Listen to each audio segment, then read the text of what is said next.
Habang naghihintay sa pila, agad namang sinakyan ng mga bata yung kabayo at pinaglaruan nila. After bumili ng ticket, agad naman kami pumila ni Phil dito sa VR roller coaster.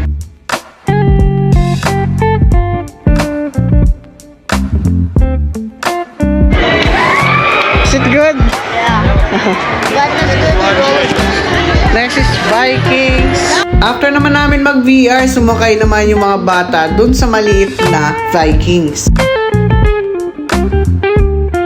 Next naman natin dun sa mas malaking Vikings at dalawa lang kami ni Phil ang sumakay dito.